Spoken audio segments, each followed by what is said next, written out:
morning, ladies and gentlemen, boys and girls, children of all ages. Dragon Culture Media and Art by Macarah proudly bring to you the Command Center. And today on the Command Center, our newest initiate is the one and only, the Sheriff, Mr. Giles McCoy. Thank Giles, you. how are you doing today? I am outstanding, man. I've done a couple of spots on some shows. Man, y'all are creative. I love how people throw me in the thumbnails. I did a show the other night and they had this thumbnail made me look way better than I probably ever looked in my life. But man, that's neat. Thank you. I appreciate that. That was fun. No problem. Good time. I love that I'm laughing at people too. I do that a lot. And we got Wayfarer here early in Hello, the chat. Wayfarer. Good to see you. Wayfarer always doing the hard work. I've got the running joke in my own mind. I always say he's got just what you need. That is a fact. That is a stone fact. All right. Well, just kick things off as we do every morning here in the Command Center. We're going to start things off with our icebreaker and talk about our guests' favorite Saturday morning cartoons. So, Giles, why don't you take it away? Oh, man, that's a good one. I grew up on Saturday morning cartoons, and I can go right to the king, Looney Tunes. I was a gigantic Bugs Bunny. They had the Bugs Bunny Roadrunner show. I was fortunate enough. I'm fortunately old enough to have been around for the Looney Tunes cartoons before they got all edited out of existence. I got the original format, and boy, were they. That was good stuff. Tom and Jerry, every now and again, Tom and Jerry come on. I wouldn't mind a little bit of that. And then, but gigantic Bugs Bunny he's kind of always been my hero. You never see him get behind the 8-ball. He's always got an answer. I wish I was that smart. Bugs Bunny these days, I look at very differently than I did, say, about 10 years ago. Oh, and I say that because, and I still love Bugs Bunny, but Bugs Bunny was a cross-dresser, was always kissing dudes. And I'm like, there's something a little funny there. Yeah, it's that was in the Monty Python cross-dress days. You could do it when it was funny back then. Nobody thought, he'd actually try and surgically alter himself at some point to do it. But it had a purpose in the story, like he was trying to get over on somebody. It wasn't just, okay, this is who I am now, Yeah.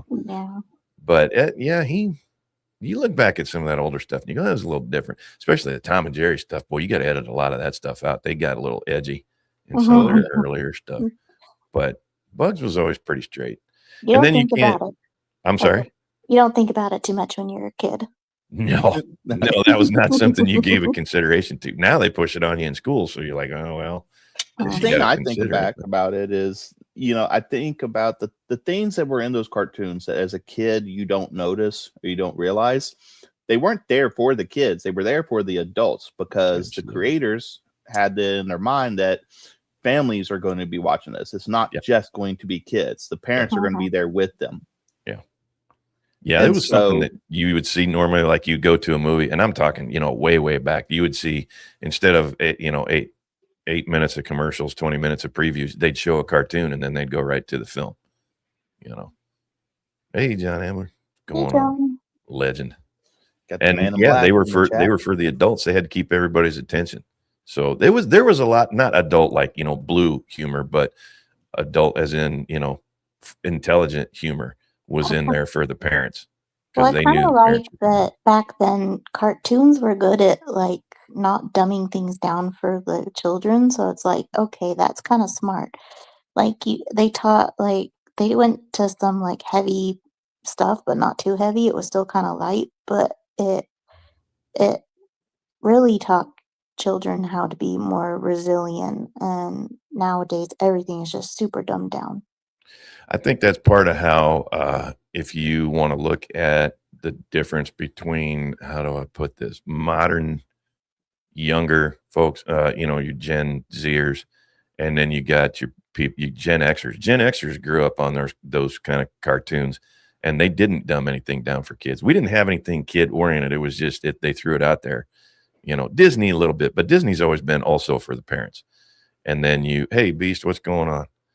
And then you look at everything now is a participation trophy. That's kind of why Gen X is a little bit different than, you can see as things softened up culturally, the kids just get softer and softer and less, intelligent. And you go, they want them that way and on that's purpose. right. Yeah.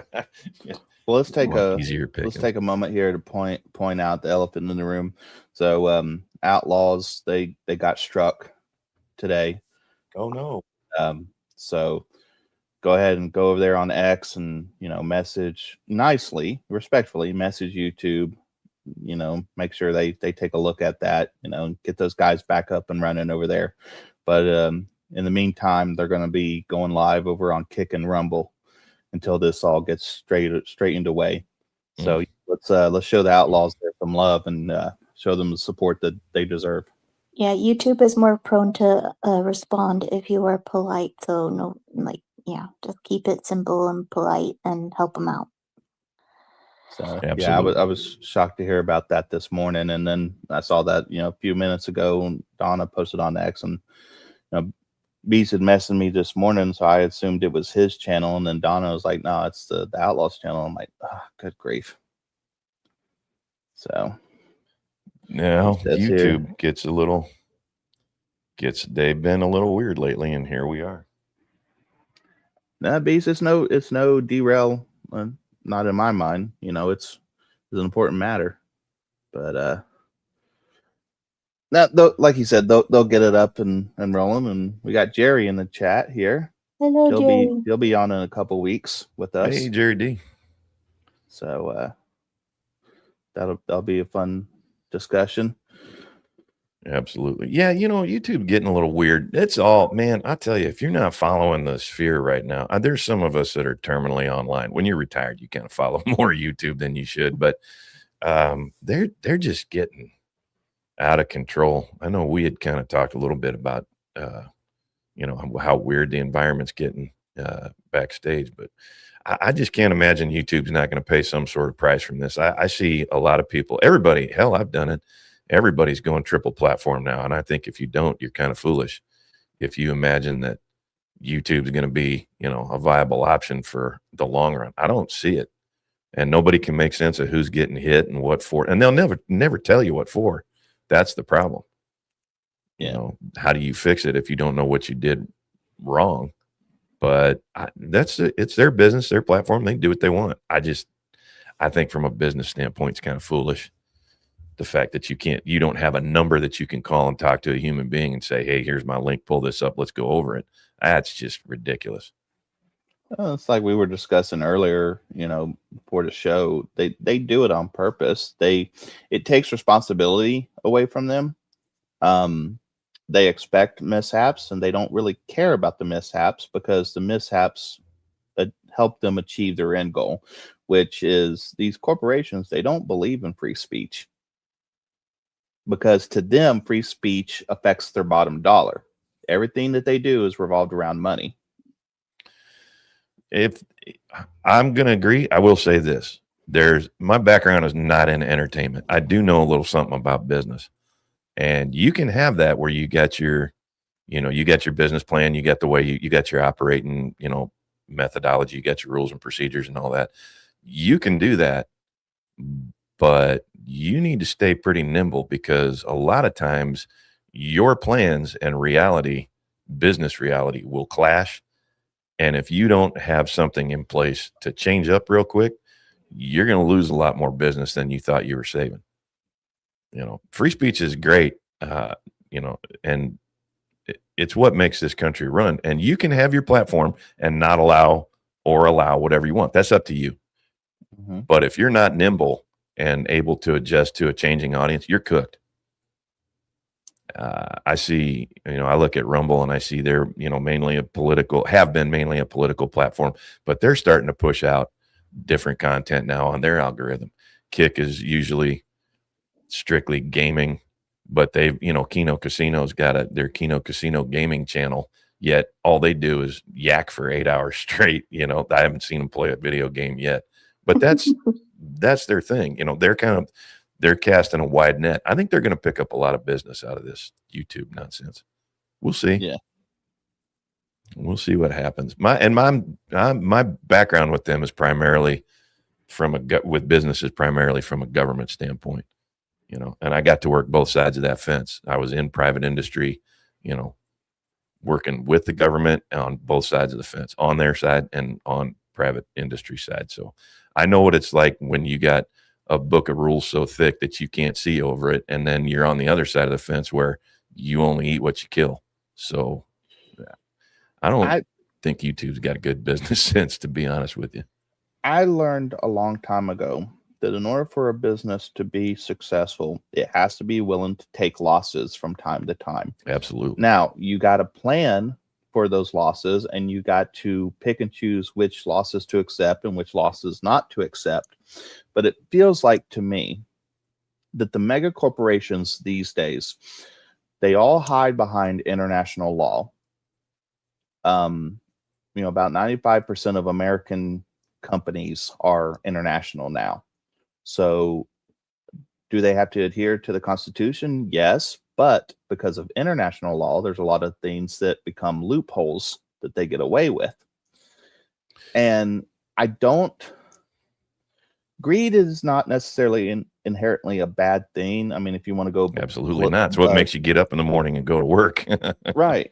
If you want to go biblical, you can make that argument. But they're so blatant in that they are so willing to trample over people's individual rights in order to make a little bit of money. Mm-hmm. And I don't understand it when they don't need to do that in order to make money. If they just present a product that people want, they make a shit ton of money. But they constantly choose the route of trampling over people's rights. Oh. No, I'm done. Go ahead. Okay. There is... where do I start this? Boy, this is in every part of life. Oh, thank you, Jerry D. This is in every part of life. Life's about choices, and life's about, if you want to be successful, if you want to be happy, it's about understanding. And you need to understand. One of the first things that I ever learned, my old man told me before I decided to go, be a man on my own. He said, there's two things in life that you need to know. Number one, most importantly, there's always somebody out there bigger and badder than you. That'll save your life. The number two thing you need to understand is the only thing you know for sure is that you don't know everything. That will make you successful. One of those will keep you alive. The other one will make you successful. And the minute that I realized, I don't know everything, my life became a lot easier, and I was a lot more successful because I learned you got to understand. I don't know what other people know. I ain't been in their shoes. So as a business owner, you put a product out there and you have to be willing to admit, okay, my product is not what the market wants, but if I just make this adjustment, I'll bring in this crowd. Now, there are people that get big in a business. YouTube's a great idea. Don't get me wrong. It's a fantastic platform, but you have to be able to look at it now and say, okay, we did something that didn't work. Let's adjust this and move that. And if they don't, Rumble and Kick are going to eat their lunch, and that might happen. This is still real new. I mean, in the grand scheme of things, internet moves real fast. World moves really quick nowadays. Everything happens in minutes at a time. And business-wise, this is still really new. You're only talking about a couple of weeks that we're really getting into this. People are seeing, okay, there's something really weird going on over at YouTube. What is it? So they need to nimble up and get some actual human eyeballs on their own business and go, oh, whoops, this ain't a good idea. We didn't intend to do that, and get on top of it. Because you let this slide for too long in this particular realm, Rumble and Kick will be eating your lunch in a matter of a month. Well, so look at the timetable of this all, okay? You go back 30 years, 1996. Internet had been around a little bit over 10 years at that point. Now, it wasn't a household thing. Internet did not become a household entity until roughly about the late 90s. It was when the iPhone came out that it, without a shadow of a doubt, became a household thing with the iPhone. Then you got YouTube comes around not so long after the iPhone. And so everyone had access to instant videos in their pocket. It has been I don't care what anyone says. YouTube is not just entertainment. It's intrinsically tied to the internet and the evolution of internet. And we are in the next phase of that now with companies like YouTube using AI monitoring systems, and they're taking away the responsibility of a human. And I get why, because, humans are inherently biased. But the problem we're seeing now is humans are still the ones that program the AI. Yeah, there you go. I was waiting for you to make that leap. Yep. And so the bias is still there. It's actually tenfold now because the AI has no morals, has no qualms. It watches based on the programming that it has, and it just attacks. That's something I think people miss, is they think AI is a really neat toy and a neat tip and trick. And it is. It's cool. Depends on how it's used. Exactly. Here's the thing. Any creation, I'm a big Michael Crichton fan. And Michael Crichton, almost every one of his single stories was a warning. Every one of his stories was a Mary Shelley. Hey, just because you can do a thing doesn't mean you should. And I think some people got onto this AI horse and decided it was going to solve all their problems. Well, the problem with any creation is the fallibility of its creator. And what makes it exponentially worse is AI has no morals, no conscience, no thought process. It doesn't examine, it has no context. It doesn't examine anything that it does. It's just a yes-no operation. Any computer is a yes-no operation.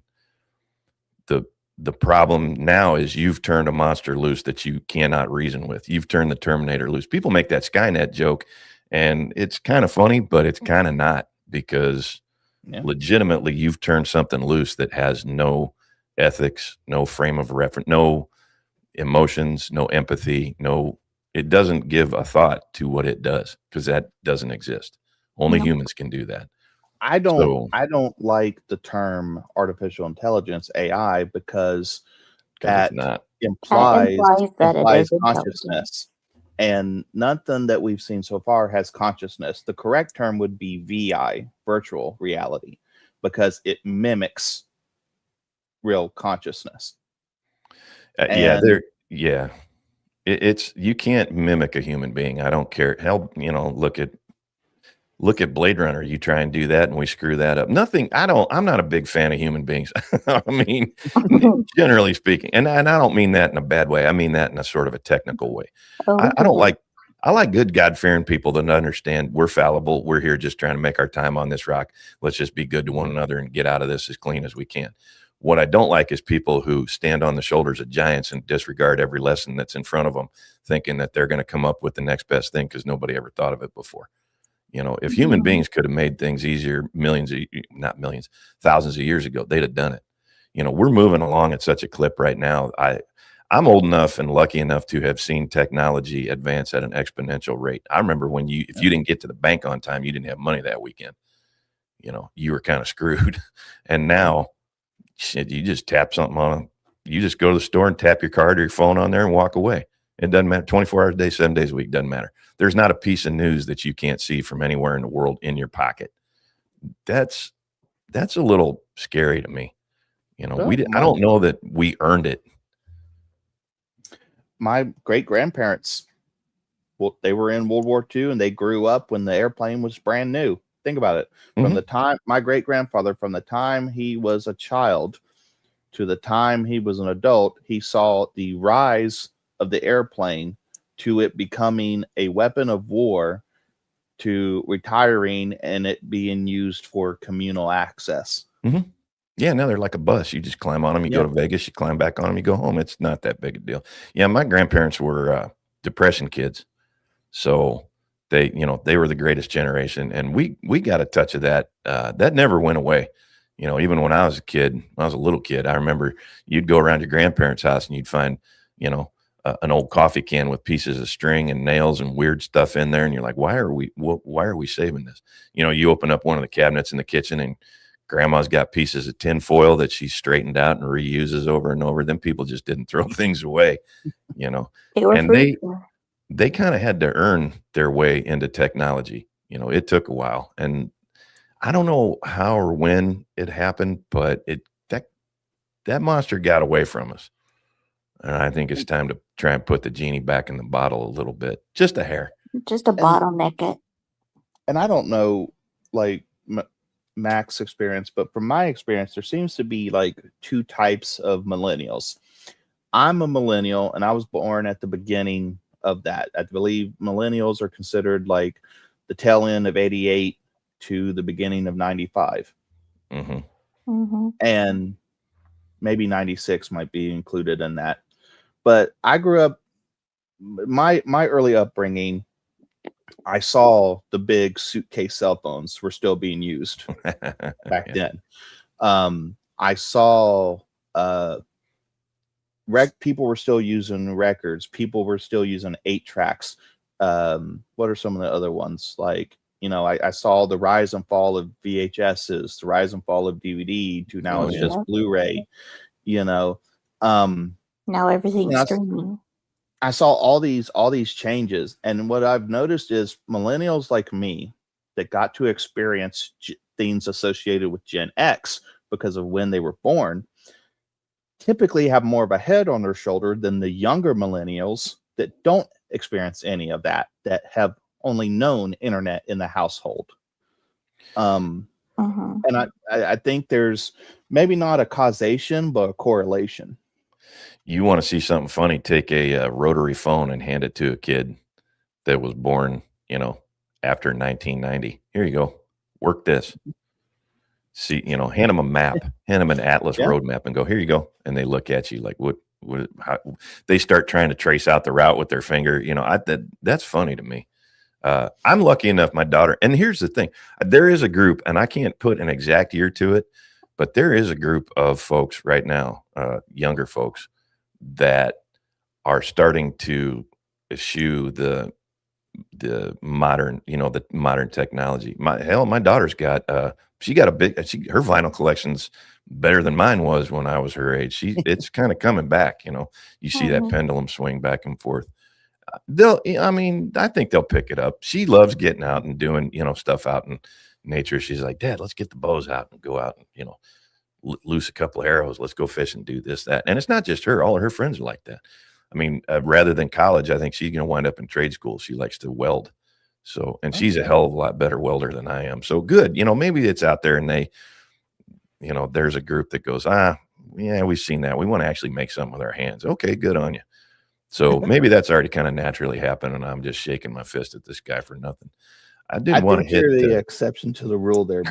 Crazy Clown Town. I know how to use a rotary phone. And you saw a movie. What's funny? You said that brick phone, and you know what immediately came? That big brick cell phone immediately came to my mind was that scene in Lethal Weapon where they're on the bridge and Danny Glover's outside of the car making a phone call to the shrink, and he's carrying around that big box with him. Yeah. I'm like, oh yeah, the old Pablo Escobar cell phone. That was I'm like, God dang! I remember when I saw that movie first time in the theaters. I'm getting old, man.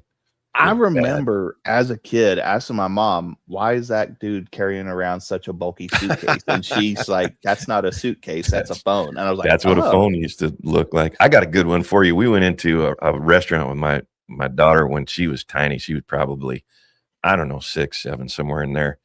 And this thing was set up like an old schoolhouse, like an old, 1890s schoolhouse. And they had the reception little area where you meet the gal and the hostess, and they send you to the table and all that. It was an old card catalog from an old library. And the Dewey Decimal System, you had to go through the card catalog and look up and find your book and where it was at, and the library had the numbers on it. We still had them when I was in junior high. Yeah, so. Absolutely. And she asked me, we're standing there, there's a whole bunch of people, it was real crowded that night. And she asked me kind of loud, she goes, Dad. I go, yeah. She goes, what's that? And she was pointing to the card catalog. I said, that's what the internet used to look like, honey. And about 14 people around me thought they busted up. They thought that was real funny. I'm like, well, tell me I'm wrong. That's what, that was our internet when I was your age, kid. Well, it's the Big Bang Theory meme. It's funny because it's true. Yeah. It was, and all the people, to be fair, that were laughing, they were, my age or older. And I'm like, yeah, well, tell me I'm wrong. Cosmortal Comics put a thing in here. I want to hit on this real quick. I saw this, a good comment. Rumble is cool, but overall it's a political platform. If another platform is going to take on YouTube, can't lead with politics. That is very true. Yeah. We were talking backstage. Funny you should mention that. There's a reason I wanted to pick that out, because we were talking backstage specifically about Rumble and Kick. I have noticed I kind of follow those two platforms before I jump in on something. I kind of like to find out what I'm getting into. And I did notice that Rumble is everything they feed you super political up front. You got your Tim Pool and Ben Shapiro and all that stuff. And it's kind of splashed all over. It's hard to get around that. Since I have started looking, and since I got on there and started horsing around with it, I have noticed they're starting to push smaller creators, and I'm seeing a lot more gaming and culture streams on there come up. So they may be paying attention to their business model and their algorithm a little bit better. I don't know how much they rely on an algorithm. Kick is almost exclusively IRL streaming and gaming from what I'm seeing of it. The thing that's interesting about Rumble is I think Rumble started in 2019, right before the 2020 pandemic. And when they first started, they were pushing entertainment and pop culture. Then when the pandemic hit and everyone was getting censored, Rumble was like, oh, well, this is right up our alley, because, you know, they had already established their moral ethics and whatnot. And so all the political stuff started jumping over to Rumble, and they just rolled with it because, I mean, it was fitting the bill at the moment. Yeah. Anything is going to take up. We were talking a little bit of business. You build a better mousetrap, that's fine, but you need to pay attention to what other mousetraps come up behind you, because they're going to figure out a better one than yours eventually. Somebody's going to take up this space. Smoking sections in restaurants. Hell yeah. This is a big gripe for me. and I throw people off because they don't understand why it's a big gripe for me, because I'm not a smoker. But the removing smoking from indoors was the biggest psyop, in my opinion, because the machines, the air cleaners that were in like places like Golden Corral and Pizza Hut, these things were massive. You might get the smell, but you're not getting any of the secondhand smoke. That's why there was a smoking and non-smoking section, was because if it was a large enough building like a Golden Corral, you could go to the non-smoking section, and for the most part, you were going to be okay. You weren't going to notice the smoke smell because it's going to be overwhelmed by all the food smell. And if anybody's ever spent time at a range, most ranges nowadays are required to have that ventilation system. Been around for a while, and a lot of ranges have a ventilation system that'll pull. They specifically pull from the line all of the heavy particles immediately out of that, and then filter it up and out of the building into a catch on the other side. They do a big, circular filtration thing, and that's not new technology. That's easy stuff. I mean, that's been around for a while. I don't like to bother people, to be honest. I used to smoke when I was a kid, and I gave that up for just smokeless. And then now I went to the pods eventually. And then I got so hooked on the pods, I had to go back to cigarettes. I'm like, holy shit. Because I had pods in my mouth all the time. I was starting to not feel good. And I'm like, I don't know that this is going exactly how I thought it was going to go. And I'm like, okay, 1 or 2 a day, and I'm good to go. So I don't like to bother people. If I go into, like, you go into a lot of places down here, Texas and Florida, and Mississippi, Alabama, that kind of thing. Folks still smoke down here like regular. So it ain't uncommon for you to walk into a place, and they're mostly out on a patio kind of thing. But the first time I went to Florida, I was living out west, and you couldn't walk into a public place and see an ashtray ever. You didn't even see the ones out on the sidewalk that you could, those sand-filled ones you put your butt in there before you go in the joint. Those disappeared years ago. I walked into my first restaurant down in Florida after being, up north for quite some time, and there was people on the patio as we were walking in, just hammering away at a couple of cigarettes. And I'm like, yeah, Florida man. Okay, I'm home. So it's not gone everywhere, but some folks ain't into it, and I'm like, okay. That was top of mind for me, because like I like to go back and watch not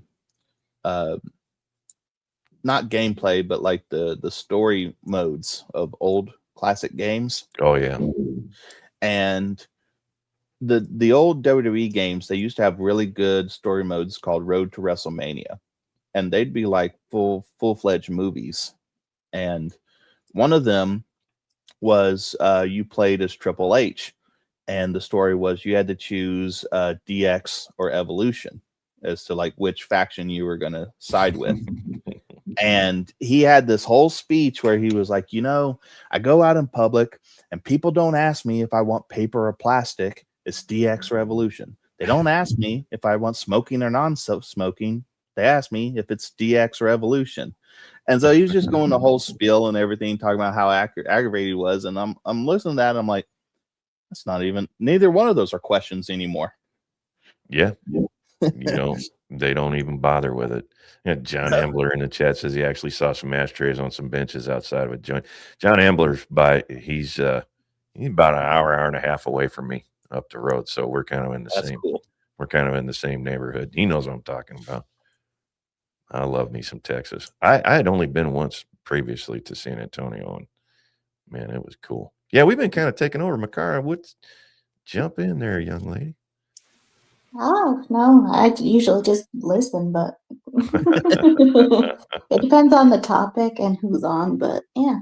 Oh, you get her ranting. She's had some pretty epic rants on here. Maybe not beast level because she doesn't really swear, but I don't think anybody's beast level. I do. You just don't see me unless I'm in chat. Well, when it's backstage, it's a whole nother story. Listen, if we recorded backstage, people would be aghast. You got a three-way tie between her, Beast, and Ryan Kennel for the angriest person on the internet kind of thing. Yeah, I'm good, Jerry. It was nice to meet you two on the channel. We got to see a couple people on Anjanette's stream and just kind of shoot the breeze like this. So it's kind of correct Jerry just a little bit. It's not next week. It's the following week that he'll be on with us. So yeah, I believe it's going to be the 23rd is when we'll have Jerry.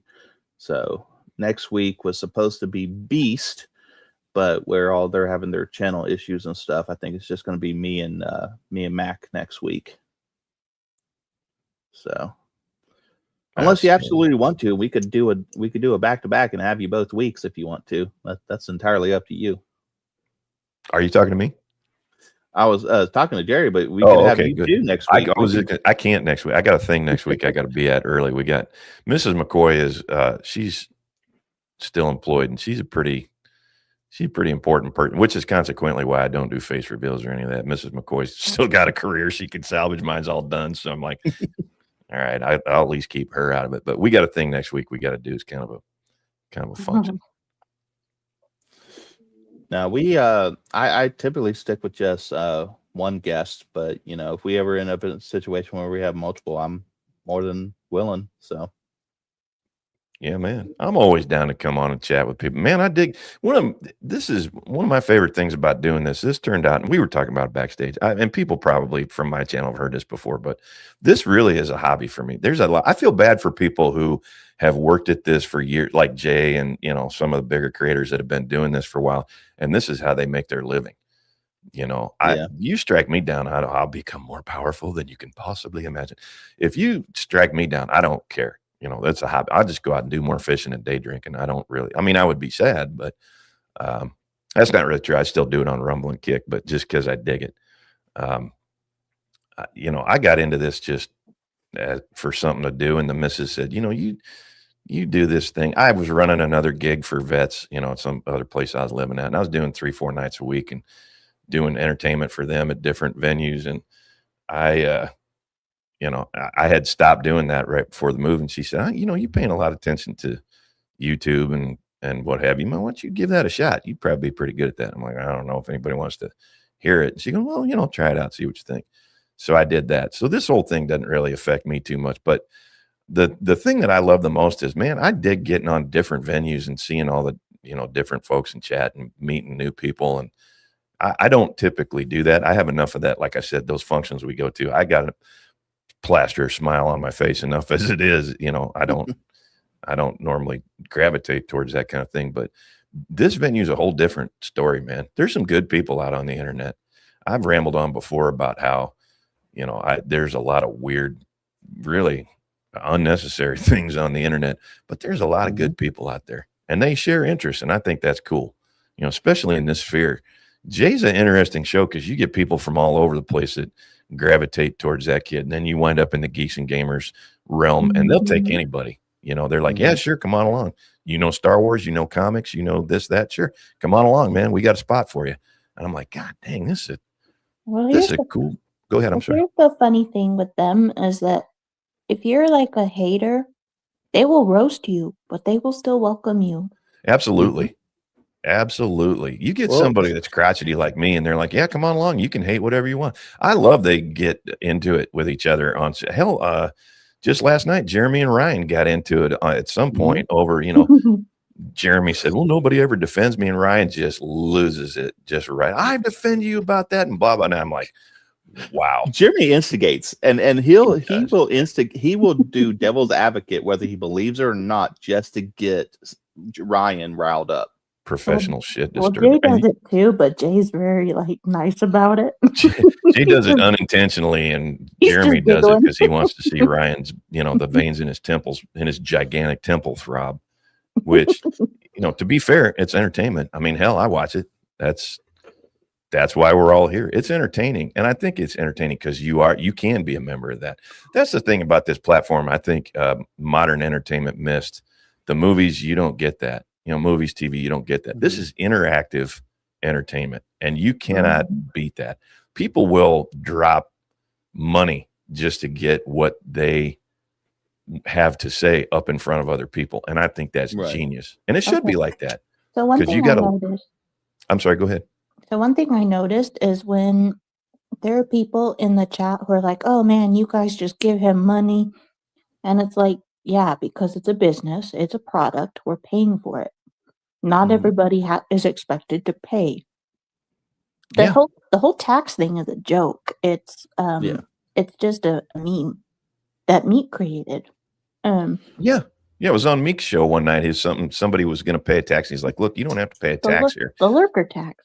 Yeah, exactly. There you go, the lurker tax. And pretty soon, I've done it. The spare 9-volt tax, the lurker tax, the get yourself a new prosthetic foot tax, all that. I mean, it's funny, and you get to be in on the entertainment. You get to be a part of the show, and that's how it should be. Speaking of which, let's take this. I'll take this opportunity now to share this on the screen. And looky there. There we go. Got young Ripa as Popeye the Sailorman. And then let's see here. We got the Ripaverse tattoos on his forearms instead of anchors. Yep. Is that? Yeah.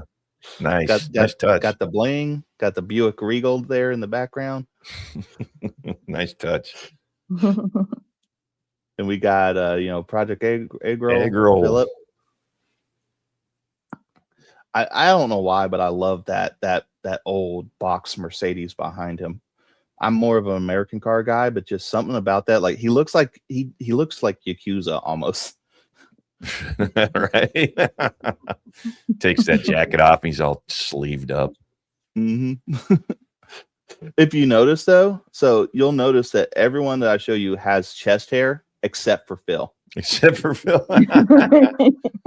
hit that one. AI is racist, on purpose. Like the AI just did that. I was like, that's hilarious. AI is racist. And we got Krista with the big Hummer. I just imagine her with just a big vehicle. Big Barbie beach wagon. We got Savvy.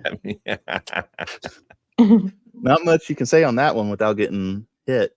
Without getting struck. Yeah. That's a pretty good one. She'd approve of that, I think. Pizza smuts. That's funny. And we got little Potato Fried Chicken. I think he's actually a little tall for that car. That might be. The proportions may not be right, and we'll see. That's one of my favorite ones there. It was just it came out too perfect. Then we got Jeremy. The rainbow gear and the Culvers. I dig me some Culvers. He ain't lying. I first ran into Culvers down in Florida. Boy, they're good. That's good. You gonna get a butter burger? Or you gonna get a pork chop sandwich? Oh, I'm Butterburger all the way. Well, this version of Jeremy wouldn't get a butter burger. He would get a butt her burger. And I'm a her burger. Then we got X-Wing 5. The Chuck E. Cheese mobile. Arcade pizza and good times. Well done, Commodore. And we got Dan Basque. Mr. Man Did Bun. did a little research on this one. Apparently, Johnny Rockets is one of the most popular American chains in Brazil. So, oh, he's gonna appreciate that when he sees it. He's gonna do that. Oh, we have those here, and you're like, yeah, that's why they put it in there. Apparently, that's according to their internet. That could be wrong, but well, probably not. And we got Criticless Blaine here. See, massive amount of chest hair. Poor Phil didn't get none. My favorite part of this one, I absolutely love that he got Cracker Barrel. That's about as appropriate as you can get for Blaine right there. He's a good old boy. He don't know shit about movies, but he's a good old boy. Blaine would definitely put his own branding on a Cracker Barrel if he owned one. If he absolutely one, he would absolutely put a big old Criticless sign right on the building. Absolutely. Gave him the Crown Vic. Nice. All right. Then you got My Nerdy Home, Steph, B-Dubs. Nice. I felt that was appropriate for some reason. Spring Break approved. That's pretty good. And here's the star of it all, Meek with just the handsome married man and the got hot dude looking for epic Mickey right there beside him. Somebody's gonna have to. Somebody's gonna wind up buying him one of those McDonald's necklaces and sending it to him to his post office box. He'll wind up wearing it on stream some night. See, again, that chest hair, like yeah, everybody on there got chest hair. Poor Phil got smoked. Oh my goodness. And we got Beardos, Fear the Meats. Now, so is that AI or is that actually a picture of him? Because that looks about that's totally spot real on right there. That's totally real. You snuck in a real picture. Remember, when they had those red skies in Florida? Oh yeah. Okay. All right. Just before Comic-Con, right there. And the poop cookies. Cole Hauser must have snapped this outside of a Beardo's Fear the Meats. There you go. We got Long. There he is. Long J3POs. Vindicta. I got my Vindicta hat on, as a matter of fact. There you go. And then the inspiration for all of these tree bears. There it is. The 5-head himself. That was the inspiration for all of these. And then to top it all off, there we go. Group photo. Very nice. So this is the Tuesday Night's Main Event logo I made that Jeremy really liked. So maybe we'll see it one night. I bet you we will. I bet you we'd see that. Hopefully they run through all of those. Those are good. Mm-hmm. That's good action right there. That was a lot of fun to make those. So, and Ripa and Jay, they saw them, they liked them. So good.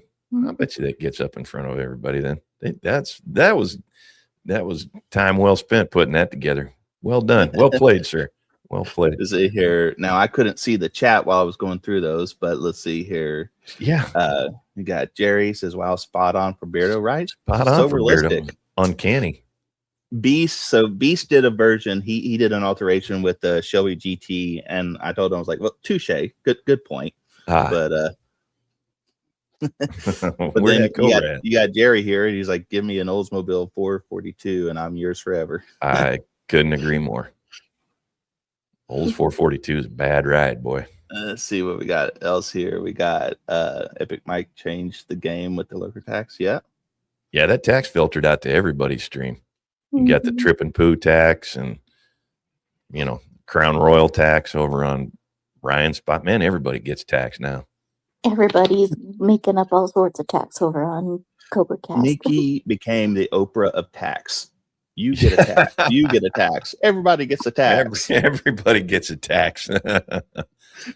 Ryan got the 5-head cream tax or extra hat tax.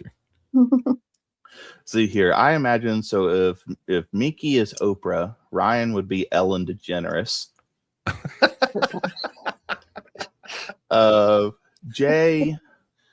Jay would be Maury.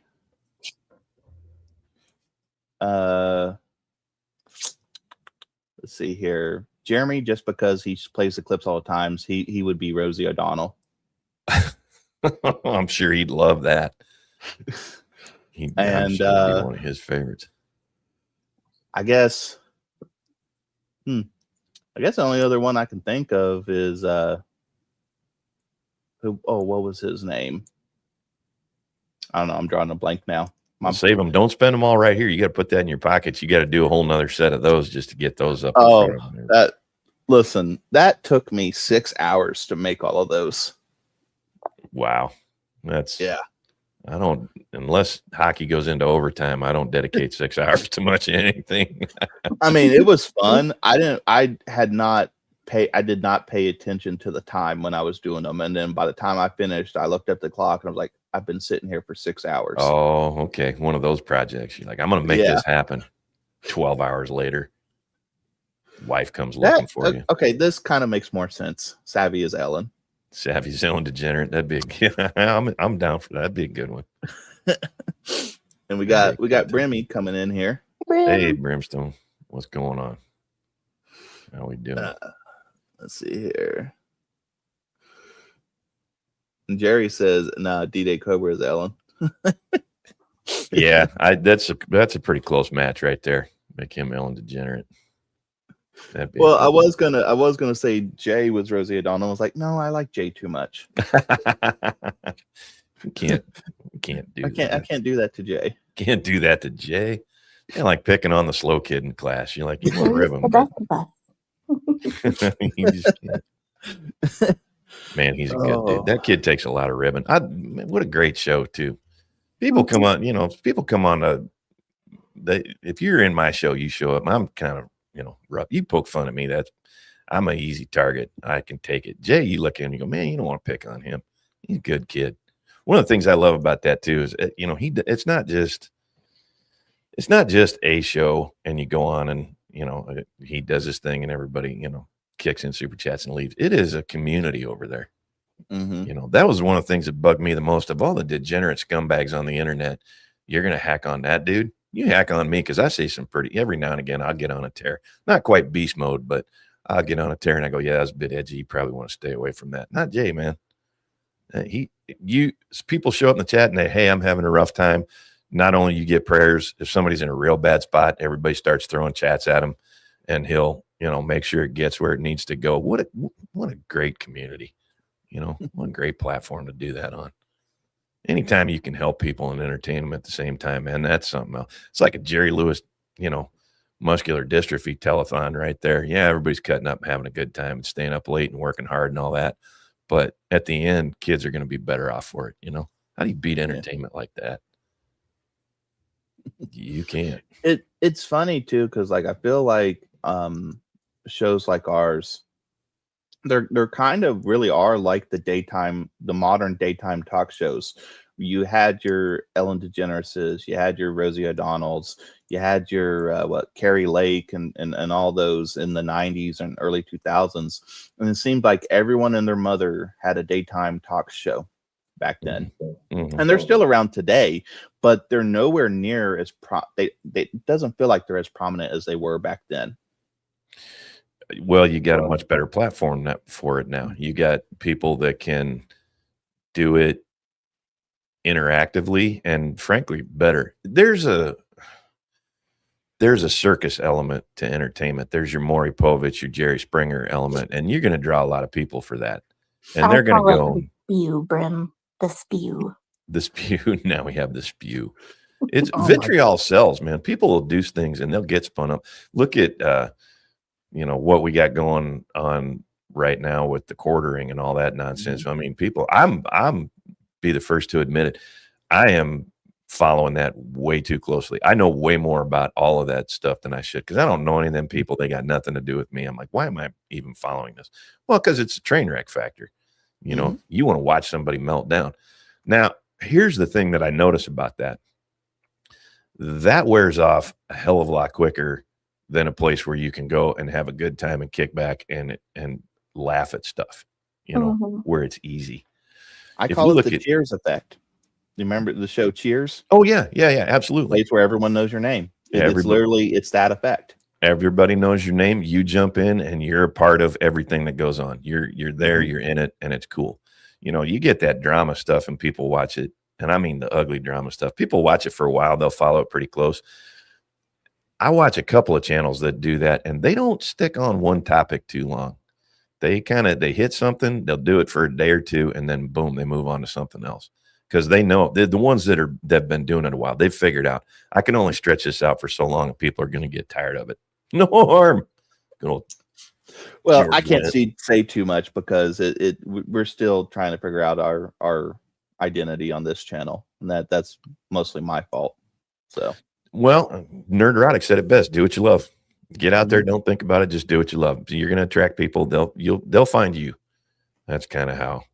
I just picked a time that was open in the mornings where a lot of products have come about because somebody looked at their own life and said, I have this issue. What do I need? What would fix this issue for me? If I could make a thing that I could use, a tool, something that I could use to fix this problem in my life. And then they manufacture it. And then it turns out a whole bunch of people could use that tool. Entertainment, especially on this venue, is very much the same way. You do your thing and people will find you, And that time slot I just pick because during the days I'm like, okay, Jay's show's over. I got an hour to kill before Daily comes on. Now what do I do? And then it was chores. And I'm like, okay, I got to find a way to get out of chores. I know, I'll do my own channel. But there was some stuff that I thought, there's a lot of younger folks on the internet. I think some old folks need to get in and share some stuff about, the observations and how things work when Gen Xers, especially, because I think we got a lot of knowledge that kind of got lost along the way. There's a lot of cautionary, but I think by and large, Gen Xers are fairly solitary, introverted people to begin with. And then I thought, well, that's not fair because then you don't share what you know about life with the people that. Some worldly wisdom that should exist still. Yeah, exactly. And I'll give you an example. My daughter, some of the things that I share with her and I see her and her friends doing, and I go, maybe if these other kids had parents that did the same thing, and I thought, okay, well, they're all on their phones. They're all doing TikTok and the internet and all that. Why don't you get on the internet and see how many people you can reach and do that? So that's kind of where, I shook out on that. It's a pretty good hobby. And you get people that come by and join you and everybody spits out ideas and you talk about stuff. And it's cool, man. I mean, you learn more about yourself, about other people. And then hopefully that filters out to people that have no idea what you're talking about. And then they pick it up and they go. Well, it's nice when people like X-Wing or like even just like some of those how-to videos, it's people are putting their knowledge of crafts and how to do this and this is done, how it's made, and it's like, hey, I could probably do that, it's creating more content for people, not just Absolutely. And even pointing somebody to, here's how you can learn more about this. That's a good, that's when you're going to get that knowledge out there, because then they're going to share it with their friends and go, check this out. You're going to see, look at it. And then like, did you make that? Yeah. Wait a minute. You know how to repair your own washing machine? Yeah. Here, watch this. Go to this channel. And then they do it. And pretty soon, everybody knows how to do stuff. And you're like, great. Now I don't have to worry about the whole world going to hell if the internet falls apart in 5 minutes. So, and plus you get culturally, I think we lost a lot of the really good stuff that we had. I love this sphere because it centers on pop culture, for the most part. You got, the Star Wars and Star Trek and all that are big and because they're nerdy and they're geeky, but they had a lot more effect on our lives than people understand. Entertainment, really kind of shapes a lot of, the culture. We have varying ages, which helps because it's like it gets younger people into older content. It gets younger people into older content, and younger people into it's just a whole thing. Just look at us three. I mean, we're kind of three different eras. I mean, not to point out your age, but obviously you're old enough to be both of ours fathers. Oh yeah, I'm a know, little bit older than Gary. In case anybody's curious, if you think Gary's a boomer, yeah, I'm a little bit older than Gary. I ain't quite as boomer-esque as him, but I got a hockey season or two on him. And Mac and I, there's just a couple years between us, but we're still kind of different, get different spheres. I have a totally different upbringing than Mac did. So, well, Brim, I wish I was 25. I just turned 33. But still kind of young, except for when my knee hurts. Right. You can't. Thing is, I still get people still think like I'm 26 or whatever, and I'm like, Jerry's 52. I refuse. I need to see ID on that, Jerry D. I don't buy that. I demand proof, sir. I don't give you a day over 50. That's a good thing. That's what I love most about this environment. You go into a social setting, this doesn't happen, but you come out here and you find people who share common interests, and age doesn't really matter on this platform. Doesn't matter, because you've already established by being on this channel, by being in this, the youngest retired. Well, aside from Studio Dog at my feet, yeah, you probably are, but that's a good thing. Brim brings up an amazing point here. Like, Krista said he looked barely 30. I was shocked to find out that Krista herself is 30. Yeah, so weirdo, but she's a bit old. I think she's months older than him. Yeah, she's like 2 or 3 months older than Beardo. Mm-hmm. So Beardo don't look. Beardo's 47, 48. What is he now? 52. He's 30. He's gonna get one of these days. I'm gonna meet him in person. He's just gonna light me up like a pinball machine. Him and Cole Hauser are gonna grab an arm and make a wish. That'll be my last. It'll be worth it though, just to get. That's why I love. You can do this, and it doesn't matter. Nobody knows, because we've all got the same sort of. We've gravitated towards the same likes and interests, and nobody really cares much. Well, we prove that age is just a number. That's a fact. That's a total fact. Unless you got to do something athletic, that's a fact. Yeah. I used to hear the saying all the time, you're only as old as you feel. And I'm like, damn, I must be ancient. Right. You're like, oh my God, I'm 83 years old. Yeah. It goes by pretty quick. It was worth it though. I will say that. I have my days where I go, oof, this hurts. And then I think back, every time that happens though, I get to think back of how that hurt. And I go, yeah, that was totally worth it. There are days where in my mind, I think I'm still a teenager. Then my body, I feel ancient. And I'm like, this makes no sense. Yeah, I have absolutely. I still imagine in my head. That's how I get in trouble. I forget I'm as old as I am, and I think I can still do stuff like I could when I was 25. And then my body goes, "Oh, hang on there, champ." We ain't doing that no more. I thought Beardo just turned 30. We're coming up on August. He might have done a fake birthday show just to generate a couple of extra clicks. You never know with that. Maybe you gotta watch him. He's a wily one. Ambler's 49. Yeah, you got a carbon date. Jerry D. Gary Nerdrotic must be carbon dated. Well, if he's carbon dated, you got to do some sort of millennial something for. Well, everyone knows Gary's pickled. He's done so many drugs. He's pickled. Yeah. Gary's on the Keith Richards health plan. Yeah. he's I shouldn't laugh. I ain't too far off of that. I'm like, you better hold up there, big boy. You take the heroin out of that, and you're on the same health plan. I like my whiskey now. I got to be careful how much flack although I got to say, man, I do all right. Not anywhere near my younger days, but I watch Ryan get on stream. And when people start throwing 50s at him and he tips that Crown Royal bottle that Cole got him, I'm like, good Lord, kid, how are you still conscious? That's insane. Like, that kid work out hard. My avatar that I use for thumbnails and everything, it's all just wishful thinking. Right. I shaved all of this off, and it's like, dang, it's probably going to be 4 months before it even looks like I have facial hair again. Right. Mine actually, it's pretty close. Mrs. McCoy actually spit out a request a long time ago about, give me an avatar that because she's better with chat, so she kind of helped out a little bit. And it spit this out. Double take on this. I thought it said something else. I didn't see the last few words there, so I thought he was saying Beardo and Jay are a couple. Not yet. Not yet. Keep working together. We'll see what. He said, "This is why I don't shave."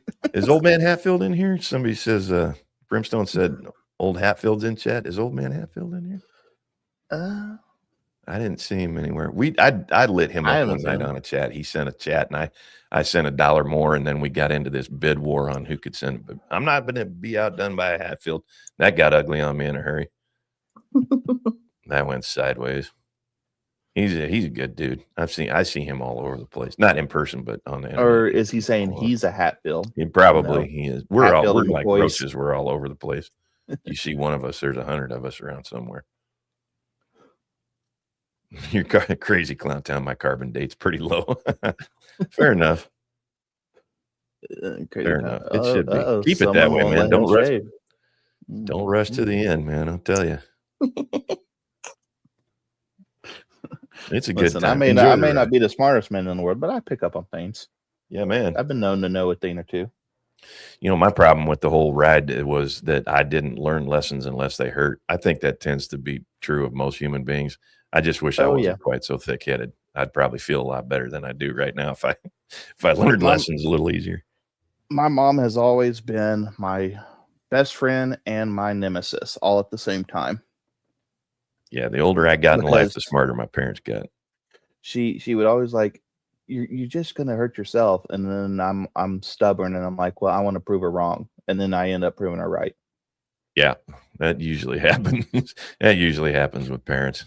You think my kid does that now, and everybody does that. She's like, okay, Dad. And I'm like, all right, I'll see you in a week when you learn that lesson, and you go, oh, you were right. And I won't do that. I told you so. I go, you know, just nod. She knows what I'm doing. She's like, don't do that. Go, okay. All I said was, Listen, you can say a lot with just a Yeah, exactly. Yeah, unfortunately, I think I kind of perfected that. I use that at the wrongest times with people. My favorite phrase is when a parent goes, "Oh, really?" Oh, is that so? Because you hear that and you're like, shit, I'm in trouble. Yeah. Oh, is that right? That was always my favorite one. Is that right? That's when you knew. You also know when you're in trouble when you hear your middle name with your full name. Absolutely. Yep. All three. 2 times in life. I can only imagine people that have like 3 or 4 middle names, and they're just shitting themselves forever. Oh, yeah. Absolutely. Yeah, there's 2 times in life where you know something bad's going to happen, and that's the middle name. That's when you personally screwed up, or they're announcing a serial killer on the TV. That's when the middle name comes out. It's probably not, but I don't know why. This just popped in my mind. I feel like Cole Hauser's middle name is Anthony. Sean Anthony Cole Hauser. I don't know that anybody knows his middle name. That dude, he's fun. He's I was going to tell a funny joke, but I'm like, nah, I ain't going to front him up. I do that all the time when people are like, hey, are we going to let Cole Hauser do that? I'm like, it ain't wise to upset a Cole Hauser. Nobody worries when they upset a Giles McCoy. Yeah, but Giles McCoys don't pull people's arms out of their sockets when they lose. Cole Hausers are known to do that.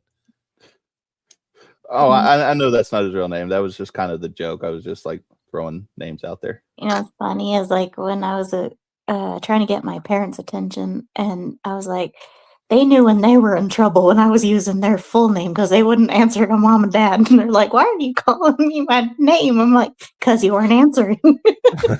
Right. There's clips I've seen on Facebook go around where these guys will do these scenes that like to intentionally upset their girlfriends or whatever. And this guy used his girlfriend's first and middle name, didn't use the last, and she was just like, "What? Why are you saying my name like that?" It was funny. Sorry, studio dog's going crazy here. Hold on a second. Uh-oh, the fur baby's going off.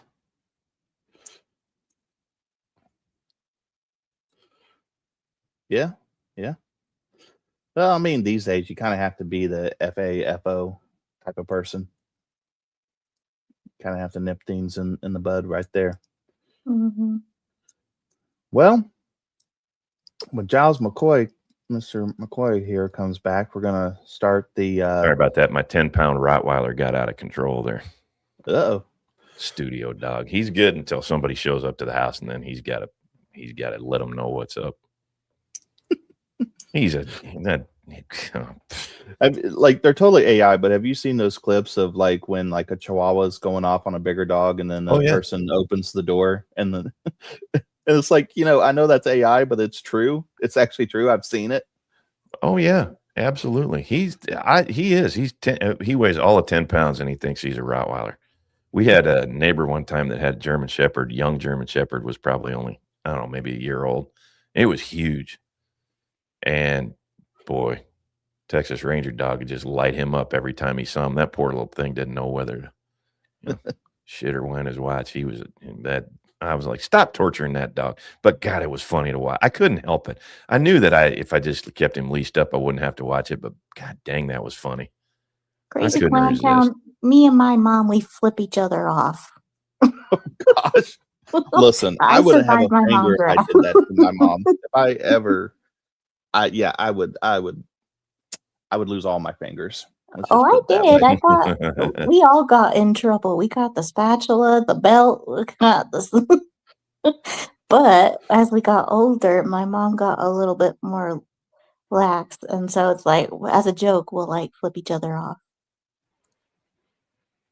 I wouldn't. I was sarcastic to my mother. That was my problem.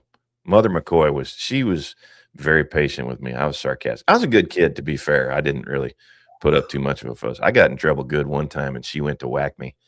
I was probably early teens. Well, me and my mom, we know she hurt her hand, and that was it. We do it as a joke, so it's not like trying to be offensive, but because we know, us kids know. Oh yeah, don't mess with mama. But it's all in playful fun. The old man was a different story. The old man was unhinged. He didn't really he'd get loud every now and again, but it usually wasn't with us. He would do weird stuff like this. My old man was kind of a psychological terrorist. We had one time, we had got this toy. One of us, I don't even remember who it was that got the toy for Christmas. It was this little Fisher-Price ride-on thing, a little moon landing deal. And we were both tiny. And we got to fighting over it one day. And the old man didn't say a word. He just walked in, snatched it up, and he said, "Are we fighting over this?" And then we started telling our story, and he didn't even listen to it, didn't bother hearing a word. He walked right out back to the burn barrel, dropped it in there, threw some lighter fluid on it, lit her up, said, "Okay, problem solved."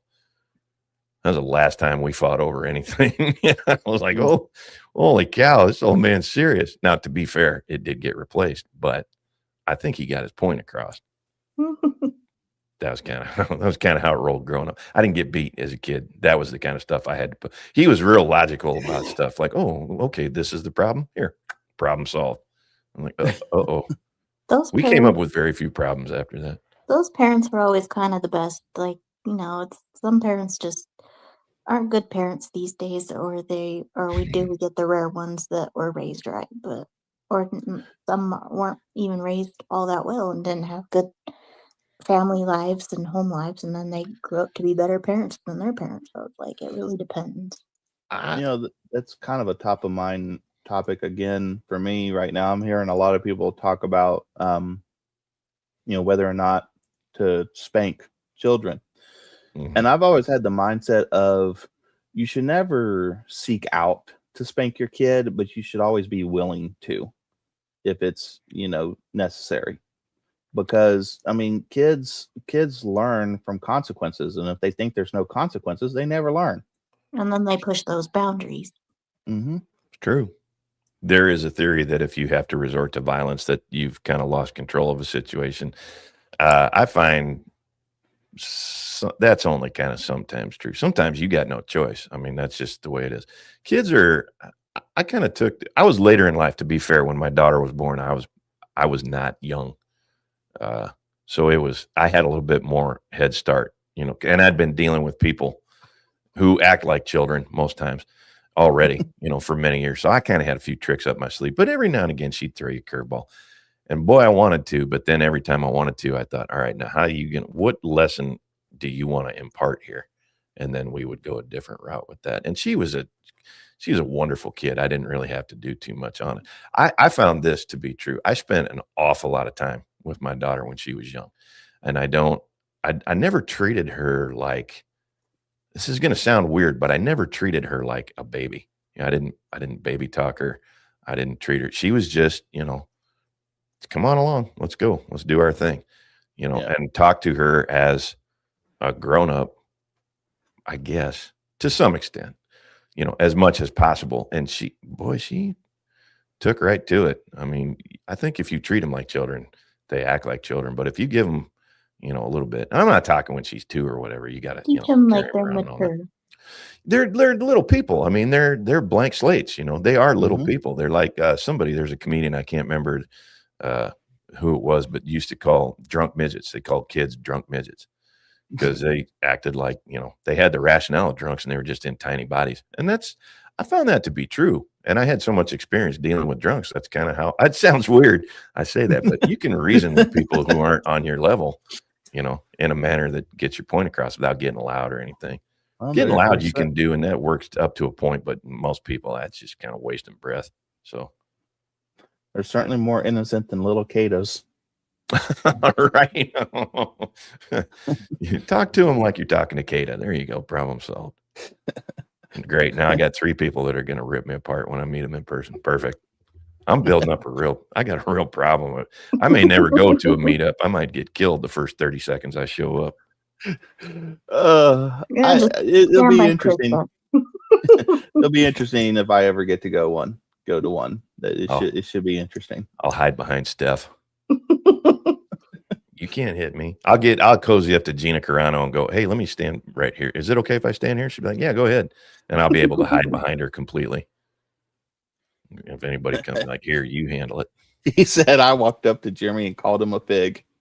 And he probably loved it. Yeah, I was going to say he probably loved the attention, to be honest. Well, he hates compliments, so I usually give him compliments. I tell you what I am. And then I insult him just a little bit. I tell you what I am going to do the minute I ever get, if I ever do get to meet that dude, I'm going to lay into him about that Crocs with socks things. I'm going to light him up. Oh, you got an autograph poem from boom. There we go. I'll meet Jerry D. That'll be cool. I'll have my own table and be a bunch of us just sitting in the corner drinking Cokes and whiskeys and whatever you bring with you. And then everybody else will be like, what's that cool kids table over there? You're like, no, you don't want to show up over here. This ain't the cool kids table. This is those of us that couldn't hang with the rest of the kids table. And then Cole Hauser will see me and go, I got to go have a word with him. I'll be like, oh shit, here it comes. I was always the outsider in school. Like I was never part of any clique. Like for the most part, everyone was kind of indifferent to me. I mean, I had the rare bully here and there, but yeah, I never fit in with anyone. Funny enough, when I moved to this area where I live now, I sat with the cheerleaders. Had nowhere else to sit. They let me sit there, and I was like, cool. It's a good spot to pick right there, young man. It's a good spot. So, I sat in the library. Oh gosh. I don't remember mine too much. To be honest, didn't pay a lot of attention to high school. I had a couple of good friends, but we all had jobs. So if we weren't, we were just worried about, let's hurry up and get this bell rung because we got to get to work. So it was kind of that. Weekends, we just kind of partied together. We didn't really hang with a lot of people. So, we did our thing. And when we got off work, we'd go over to somebody's house. I didn't have a social high school experience. And that's fine. To be fair, I didn't have much of one. Man, I hit the ground running. I hit it early. Left high school, joined the Corps, did that, got out, did my thing, couple of careers. And then as soon as I got a chance to retire, I was like, yeah, I'm done. And now is my social time. So that's cool. That's part of why I love this hobby so much. I get to make up for all that time I never got to talk to people. Yeah, my whole thing is I made a lot of financial mistakes in my youth. That'll happen. And I'm also the kind of person there. I'm stubborn, and if I don't want to do something, I will not do it. I don't care who you are. I don't care if you're my boss. I don't care if you're paying my bills. I've always been that kind of person. I'm like, no. And they're like, well, you have to. And I'm like, no, I don't. You And have they're like, yeah, you oppositional do. defiant disorder. And it's always bit me in the ass. It has always bit me in the ass. So, yeah, but I'll tell you this. Here's what I've noticed about people with oppositional defiant. Sure, you got issues, but you tend to be a lot smarter and safer than most people. You're people that don't follow the crowd, and that keeps you out of stampedes. And that'll serve you one of these days. Now, it'll give you a lot of problems in the interim, but one day you'll run into a real life or death kind of thing, and that will pull you through with flying colors because you're like, nope, I ain't doing it. Well, it's kind of like peer pressure, It's like you really don't want to follow with a certain thing that people are doing, and it's like it's gonna be hard, and people are probably gonna hate me for it, but I got to do my own thing. Yeah. I think that's an outstanding observation. I think there's a lot more peer pressure. I wouldn't say peer pressure. There's a lot more peer acceptance and a lot of peer gullibility that goes around nowadays. Well, there's that need for acceptance, people wanting to be accepted, people being ashamed of themselves, not understanding that they're ashamed of themselves, yet still seeking that acceptance. And not asking for it, demanding that people accept them. And when you just got to live your own life and worry about yourself, and if there's people that are like-minded, enjoy their company and move on. I think there's a condition of generations where Gen X people tend to be from families where they turned out to be, where they just happened to be latchkey kids because both parents were working, which meant smaller families, less siblings, and a lot more time on your own. And you learn real quick that you don't need somebody else you have to fill your own time. You got to entertain yourself. So that's kind of how those people turned into introverts and kind of not really antisocial, but just not exactly, gregarious and adoration seeking. I don't know how the generation below us got. I think it was because the social aspect was so much it's in your pocket, so these kids just every minute of the day, they got their friends at their fingertips. We didn't have that. We had to go make that happen. So there's this need for adoration and tell me I'm special, which is weird because you have so many more people that will do that will be your friends. I don't understand where that came from. I don't like it. I think people tend to do silly things I see these IRL streamers, your I Show Speed, not so much I Show Speed, but what's that goofball's name? Johnny Somali, that kid that just got locked up in Korea. You see people doing stupid shit like that. It's that search for stardom kind of thing, and it's real prevalent. And I think the social platforms kind of do that to them. Man, that's a mistake. It's just a complete disregard for people. It does. It absolutely isolates you. That's the one thing that I can't stand about social media. That's why I'm not on it. It is so easy. This is the one platform where you can't do that because people are looking right at you. They can talk right back to you. They're in your face for the most part. It's almost face to face. Social media tends to be a faceless platform where it's easy to dehumanize people. And I think that's an unbelievably dangerous way to go through life because you will do some really dumb shit, not just to yourself, but to other people.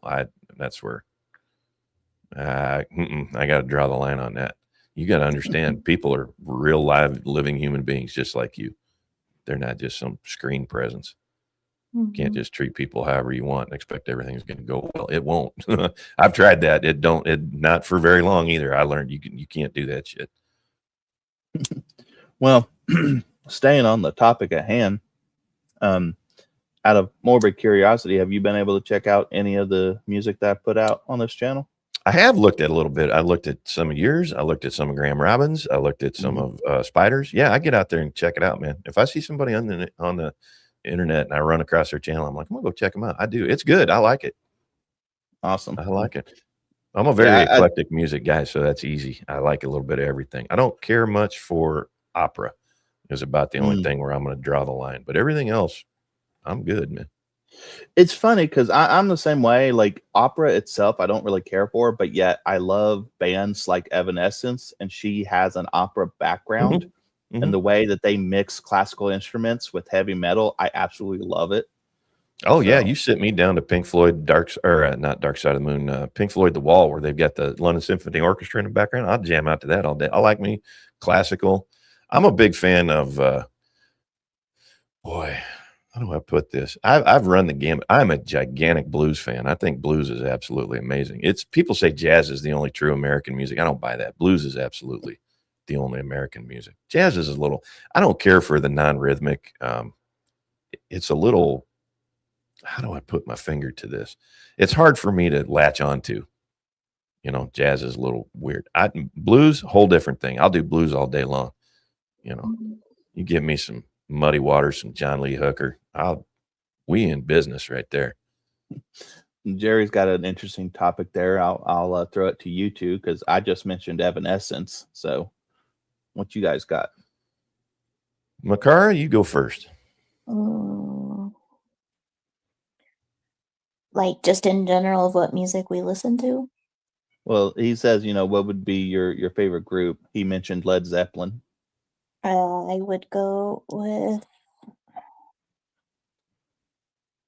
Oh, let's see. It's either between Ecstasy and XTC, I should say, and then yeah, XTC and maybe a little bit of CCR. CCR is a good one. That's a good pick right there. Mm-hmm. I would have to do. I don't have a specific, but if I had to break it down into categories, if I'm going to listen to, I'll jam out to some Stevie Ray Vaughan anytime it's on. I don't care what song. I don't care where I'm at. I'll do Stevie Ray Vaughan any time of day, any day of the week. Eric Clapton, same way. I'll do that. And like I said, any blues, it don't matter. If I got a genre, I can only listen to that. It would be blues all day long.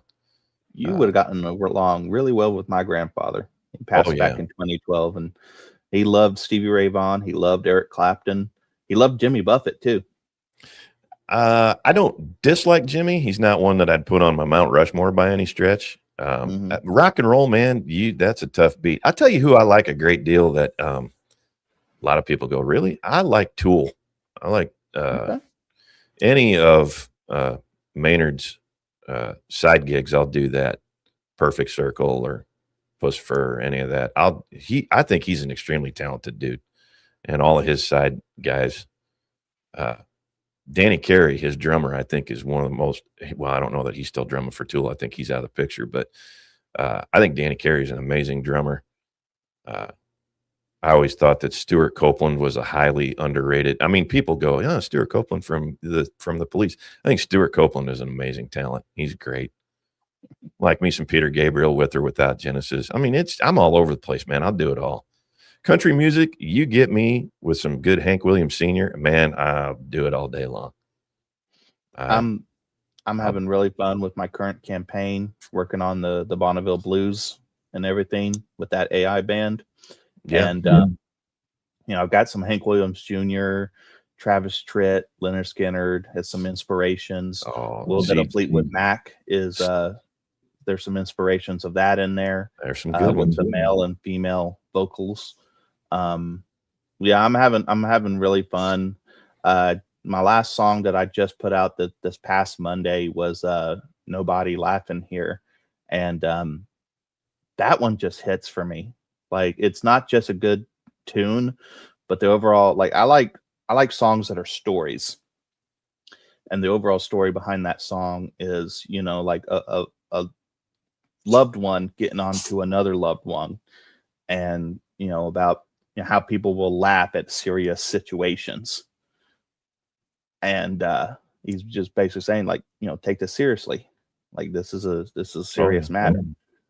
Yeah, if I'm gonna listen to a rock and roll story, I'll sit down and listen to Skynyrd's The Ballad of Curtis Lowe anytime, anywhere. Skynyrd that's the best of both worlds for me.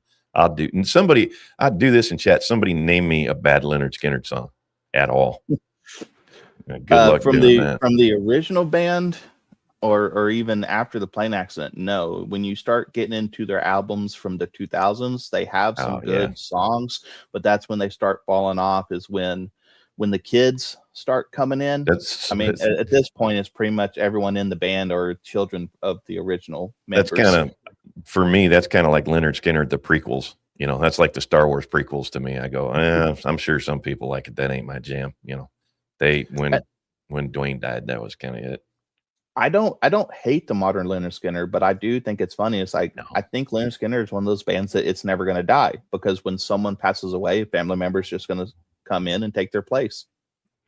Yeah. I tell you where it really hit my stride was grunge. That was where I really started paying attention. Alice in Chains, man, that hit me kind of hard when they found Lane Staley all chewed up. I was a mess. Yeah. I dug me some Lane Staley. I thought he was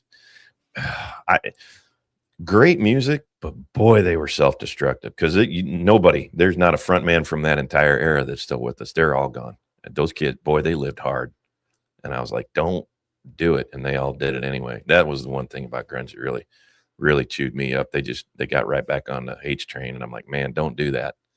And then sure enough, it wiped them all out. Yeah, they were good. Jerry Cantrell and Lane Staley, great harmony. Jerry's got great licks. Wrote a mean song. Boy, they were good. Yeah, it's hard for me. I see somebody had AC/DC up there. Brimstone had AC/DC in there. Well, you want to talk about powerhouse? Them boys were just all over it. It's funny, Jerry, that you say that, because I was in junior high and high school in the 2000s, and I was grunge when no one else was. Like, there was goth kids and everything. I was the sole grunge kid. I had long curly hair. I wore the plaid button down shirts, the baggy jeans. Yeah. That's what I wore. Yeah, I wasn't exactly young when they hit the stage, but that was when I really started paying attention to, because I was kind of stuck in my own, music. I didn't want to go with the flow, and then grunge came out. And I was like, okay, I got to start paying attention to these boys, Soundgarden, Alice in Chains, and Pearl Jam to a lesser extent. One of my bands that I listened to, I got into them watching Generator X. So going kind of back to childhood cartoons. So that whole entire series is what got me into Orange, which is like a really cool punk rock band, and is like, I enjoy their music. I had man, he was, we'll talk about this next week, but Jerry, 17 and 91, that means he was in his early 20s during the Attitude Era. That would have been a great time to be alive, or like at that age. So I like me some Pearl Jam. I went to see a concert. There was one time Eddie Vedder was so drunk by the third song he had to leave the stage, and that's when I was like, okay, no more concerts with Pearl Jam. I'll buy an album, but I ain't paying the money for the concerts anymore. But I like me some Pearl Jam. Eddie's all right, man. I do think it's funny that like the 70s era and the 2000s era both had a band that no one wanted to admit they liked. In the 70s, everyone said they hated Styx, but everyone loved them. And in the 2000s, everyone said they hated Nickelback, but everyone listens to them. Yeah, everybody hates them, but they go triple platinum every time they come out with something. I can't put those two things together. My one is, if anybody wants to shame me, I'll do my guilty admission for music. Duran Duran. Hey, I like Duran Duran. When I was a younger man, boy, Homelander couldn't get that out of me. But you get some time on them, and I'll admit to it. Mine was Creed, and then Scott Stapp. It does not suck. And then Scott Stapp did his solo stuff, and I kind of like his solo stuff, even because he does talk about the same thing, but a lot of it is his experience after pretty much dying and then coming back. Alrighty. Well, Duran's better than Nickelback. See, okay, they're perfect. I'm less ashamed now. Thank you, legend. I can go to sleep proud tonight. I'll take that. Well, I think that's a good stopping point. We went a half hour over, but this was a fun conversation, and I didn't want to end it. So it was excellent. Good. I'm glad. But I had fun, man. I had a lot of fun. We'll have to have you on again in the future. Yeah, I'd love to. It'd be a good time. We're gonna have Jerry next week, since he's willing to do a back-to-back. And if you want to come back the following week, we can have you both on here, and that can probably be chaos. Yeah, man. Send me an email. I'll see if I can get her worked out. We'll do her. All right. It'd be a good time. Well, guys, I think it's time to plug our stuff. So, Giles, why don't you tell the good people where they can find you? You can find me on YouTube, Giles McCoy. You can also find me on Kick, Giles McCoy, and on Rumble, it's Sheriff McCoy. Somebody already had the name taken. Ding dongs. 9 o'clock every weekday morning, 9 o'clock Central. We pull up the news and laugh and talk a little bit about culture and a little bit of everything every morning. And then some nights and weekends, I get a game and stream it. I haven't been doing that very frequently, but I'm going to get a little bit more time to do that here coming up. We'll get those out every now and again. So every morning, 9 o'clock, YouTube, Rumble, and Kick. And I'll be out there. Sheriff McCoy on Rumble and Giles McCoy on the other two. It was a real pleasure having you on. It was a lot of fun being here. Thank you. I enjoyed the hell out of this. You guys are fun. Great conversation. So. I'll do her again. All right. Mac? You can find me on Twitter and you can find me on YouTube. My main channel is Art by Macarah, and I just color and paint, and yeah, all you see is my hand. All right, guys. And then you can find me at Draken_199. You can find the Twitter account to this channel at Draken_CM. Also check out the Bonneville Blues YouTube channel and X account. You can catch me and Mac tomorrow, 2 p.m. Eastern, on the Outlaws channel. Given their situation, I assume that's just going to be on Rumble and Kick tomorrow. But you can find us there tomorrow, and then we will be back same time next week with Jerry D. Seals there, and we'll talk some pro wrestling. And until then, guys, we'll catch you later, and stay blessed. Bye. God bless y'all.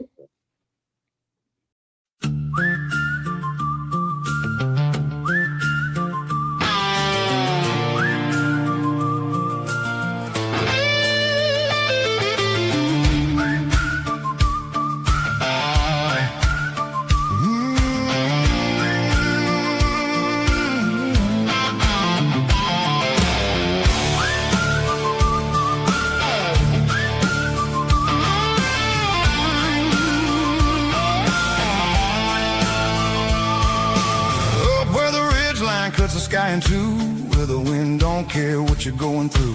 Cabin walls creak like an old fiddle string. Every nail I drove had a prayer to bring. Cold dawn breaks on a smoky blue scene. Hands in the dirt, boots split at the seam.